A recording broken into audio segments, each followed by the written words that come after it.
Yo, assalamu alaikum. This is the KIK, representing the Pro Bone Society with my man Boyd, Andre, aka Drakester, in the spots. It's been a while since we did this. I want to thank y'all for tuning in. Introduce yourself, sir.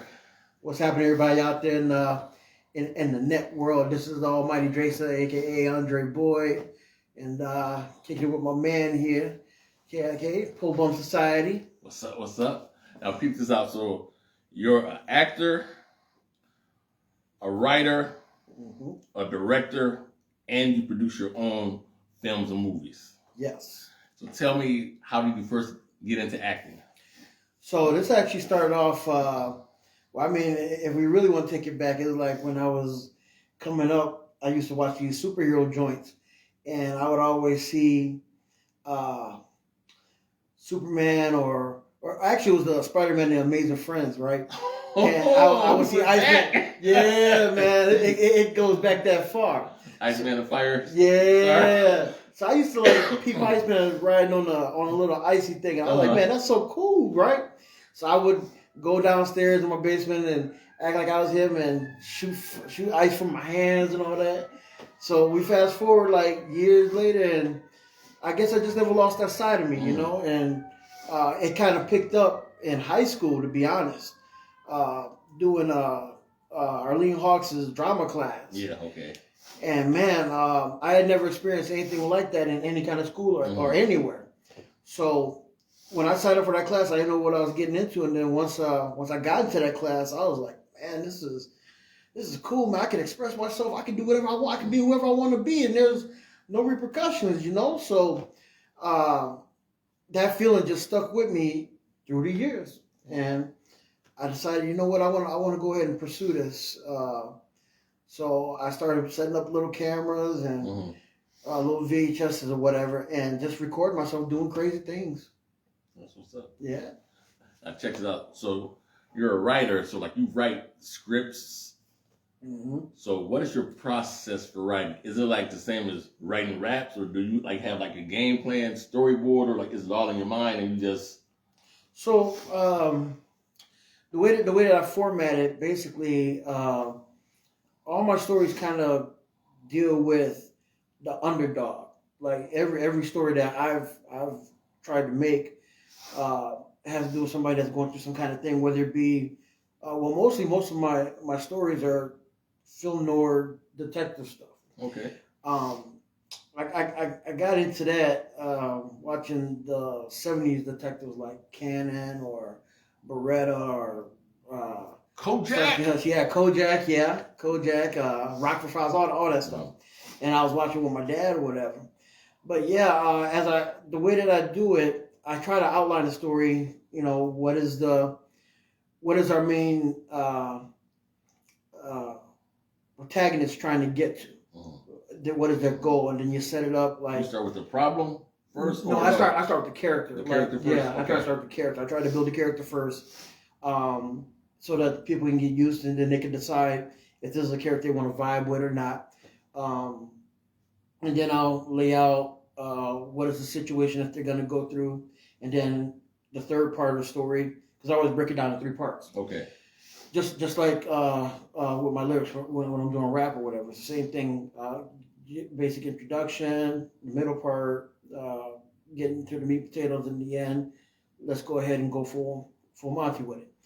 And I just try to outline the last part of it as them succeeding in their goals or if they fail. Either with that can go either way. But the real trick of it is if the audience has accepted the story from the beginning to the middle, and then the end is going to just be like the icing on the cake for me. So how do you get the audience to accept the story? How you pull them in? So, you know, you really can't write to a core. I mean, you can't get a core audience, but then audiences aren't stupid. So they kind of gravitate toward it, or they'll get away from it depending on what type of vibe you're getting. I can never know what the audience is doing, so I just try to make the best story myself and see if they vibe with it. And I just let them be the judge if they like it or not. You ever wrote something you was like, man, I ain't feeling this, but then when you, I guess, put it into action, people were like, yeah, they really felt it. Yeah, there was this. I got the series going right now called Tales to Die For. It's a horror joint. They're web based. Trace the Films YouTube.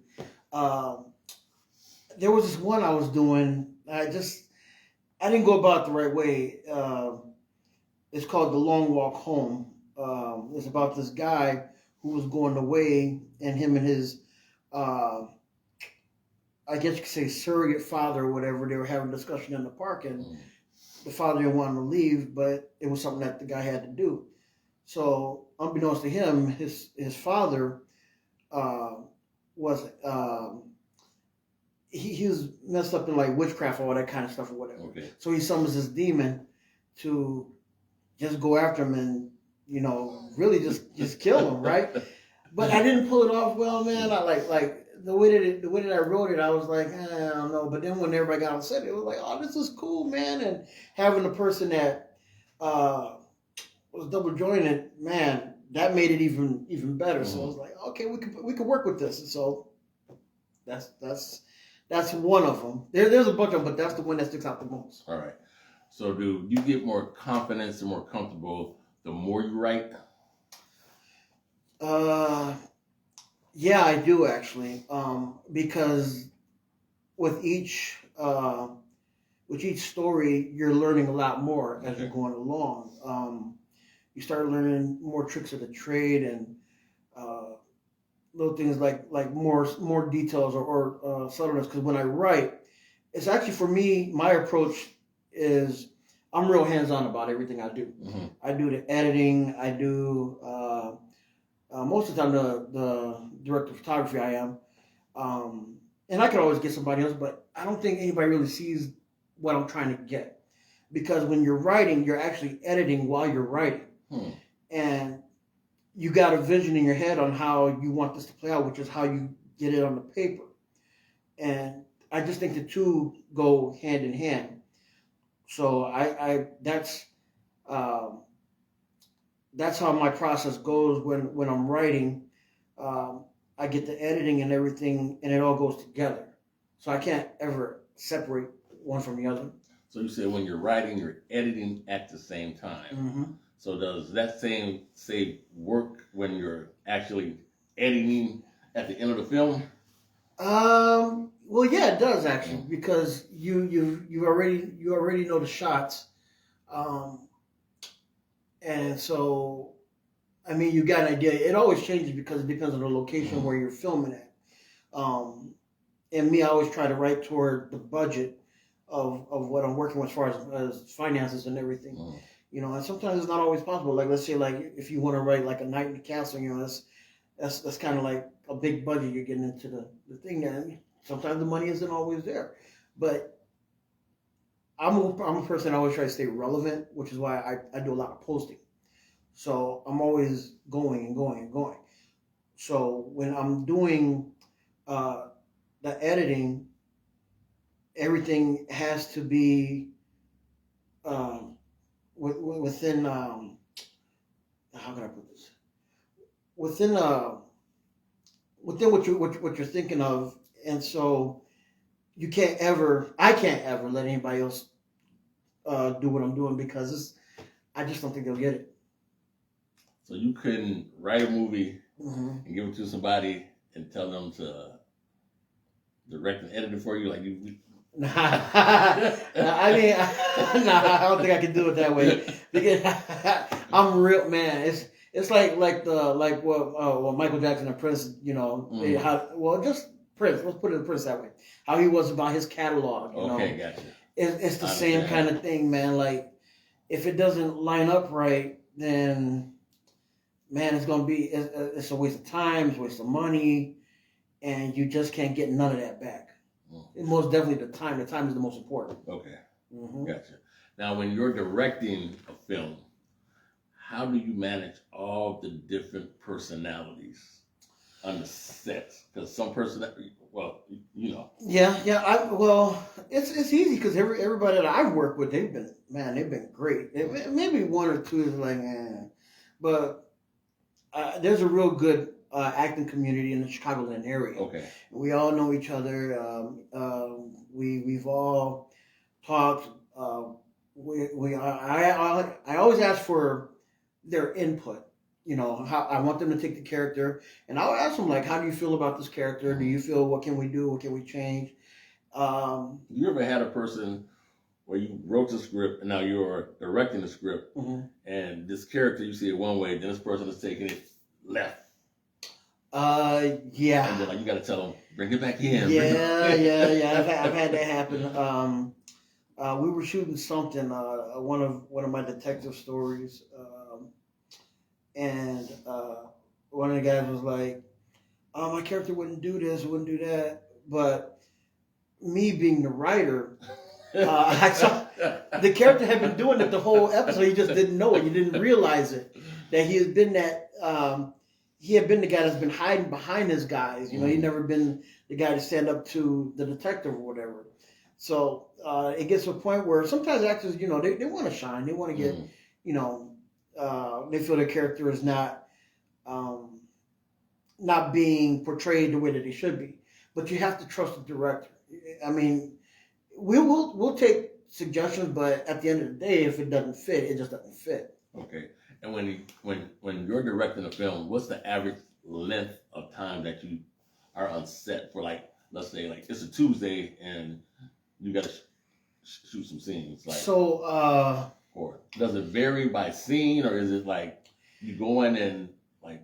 There's a lot of variations to it, or nuances. Let's put it that way. I never say the times that we're going to end, because there's a lot of, you have to factor in things that happen, like actors may not know their lines, or they may stumble their lines, or something may happen, or somebody may get upset, equipment may falter, whatever. Especially at the low budget independent film area or range that we're in. So you the most I spent on a set was like maybe 5-6 hours as far as like my own production. But working on like Chicago sets like Empire or whatever, we've been on there like 14 hours, so it's not about it being independent. It's more about it being thorough and having all the pieces in place, if that makes any kind of sense. Has a person ever wrote a film and asked you to direct the film, and then in the middle of you directing the film, there's rewrites because like they don't see something that they like? Oh yeah. There's been a couple times that's happened. I'm dealing with a couple of those right now. I won't put them on blast. Sorry, y'all. Put them on blast. Nah, I can't do them like that, man. But yeah, there's a couple that I'm dealing with that like right now, and we say, hey, this doesn't work for this reason and this reason and that reason. A lot of times when us filmmakers are doing stuff or writing, we miss certain things, and we just see it like, oh man, let's get this, and let's put this here, and before we know, we're writing up to the next scene and next scene. But you really have to get into the meat and potatoes of the one scene before you get to the next, because it may come down the line and bite you. Gotcha. Now, when you're the producer, yeah, so that means you're over the actors, the script, and the director. So how much input do you have in the actual film if you're producing it and they're directing and acting? Like, can you come in and say, you don't like the scene, you want to change it, or you don't like this person's? I mean, it doesn't happen often, because the people I work with, they pretty much get it. They pretty much they'll see it and they'll be like, wow, I never thought of that, or whatever. Not patting myself on the back or not like that, but it's just never really worked out that way, Now I have been on sets where that has happened, where the producer has to come in and say, no, let's change this. This doesn't work this way, and then they have to change it, and before you know it, time, like I said, it becomes like a time issue, and it's like, oh well, now we can't do this because this is what we were set up to film, or this and that. So you kind of have to be careful, like how you navigate that. When there's a problem on the set, let's say, I don't know, the dialogue's not working or something, how do you fix it or orchestrate it so it can work another way? So I'm not a line Nazi. Like I don't care if my actors are not verbatim with the script. Okay. All I care about is if they understand the scenes. You understand the scene, you can get through. If all the actors that are in the scene understand the scene, you can get through saying pretty much what you want. Of course, there's going to be gaps and space problems or whatever, but that's when you learn. For me, what I've learned is like I never shoot a scene with less than three different angles. By the time you're on the third angle, the actor pretty much knows what they're going to say or know how to say it, and they get comfortable with each iteration of the scenes. So by the time we get to, let's say, the fourth scene, they know what they want to do. So it gets pretty easier as you keep going over the scenes and doing it that way. So as an actor, writer, director, and producer, which one do you like the best? Honestly? Yeah. I like the editing. I love the editing, man. A lot of people are like, man, I can't stand the editing. But I akin it to putting a puzzle together. Okay. You see the development, and then when you put it together, oh man, let's zoom in on here, or you can add things. Like you can do the Kim Burns effect or change the filter.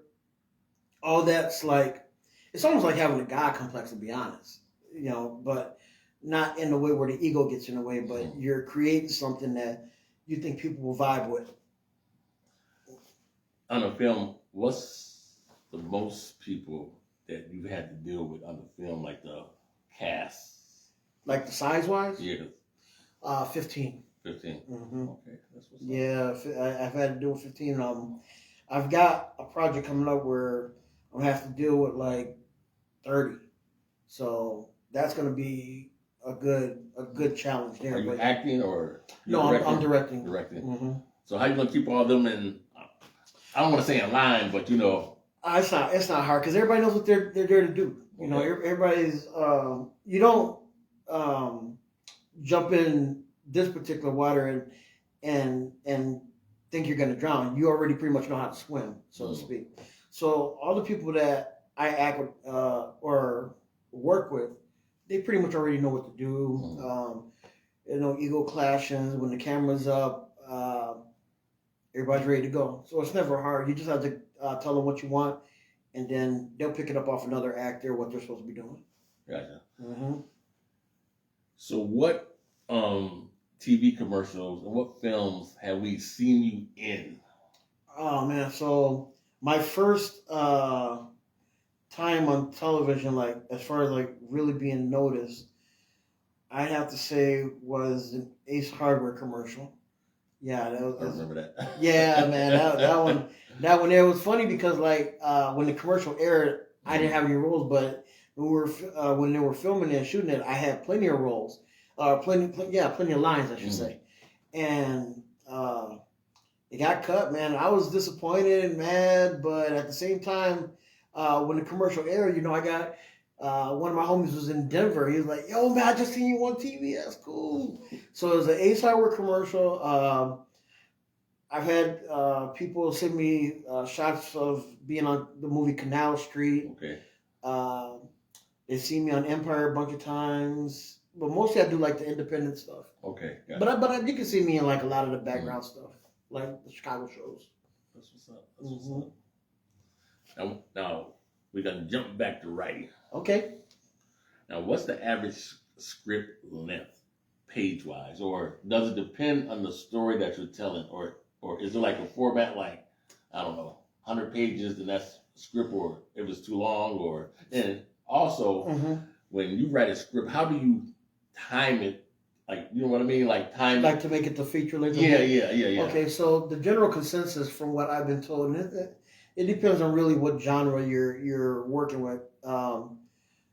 I say let's say with drama, it's usually like a page a minute.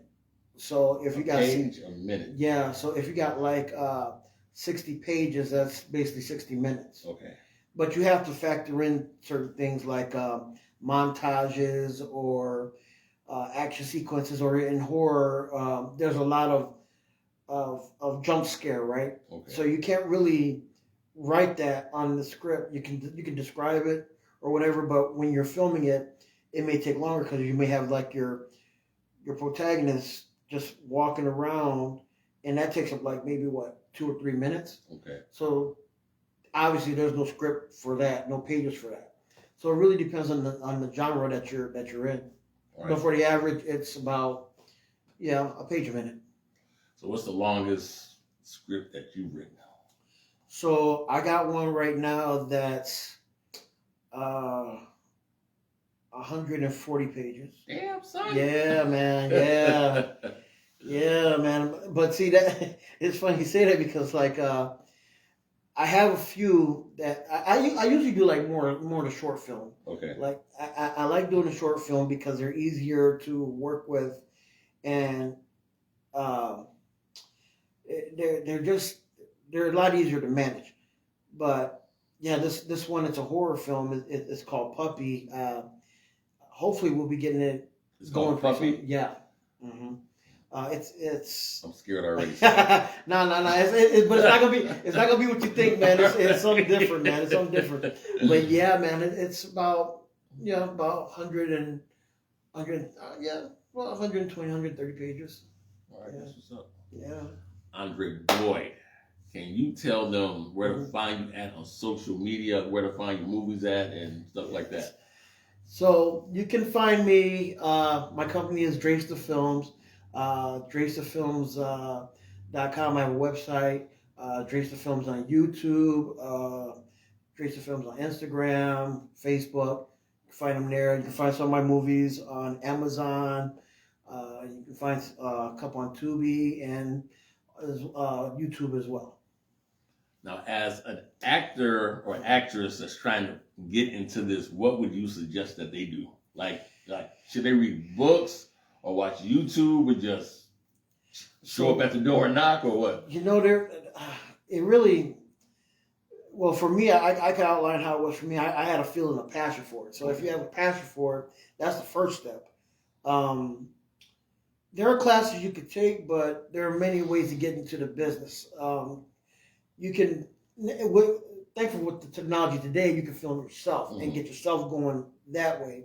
But there are a lot of great tutorials out there on learning and inflections and things of that nature, like techniques like Meisner or method acting, all that type of stuff.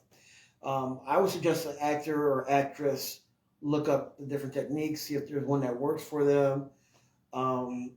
But really, how I did it, how I learned it, I just watched movies. I watch a lot of different movies, and I see how they're laid out, and I see how characters, how they are able to describe what's happening in the scenes, and that I think is the best way to learn. Okay. All right. Well, I guess that sums it up with my man Dre. This is the KIK representative. We want to thank y'all for tuning in. And any last words you want to say, or shout out to anybody or anything? Well, right now I want to shout out a couple of filmmakers: Keith Groyan, Derek Brosh, a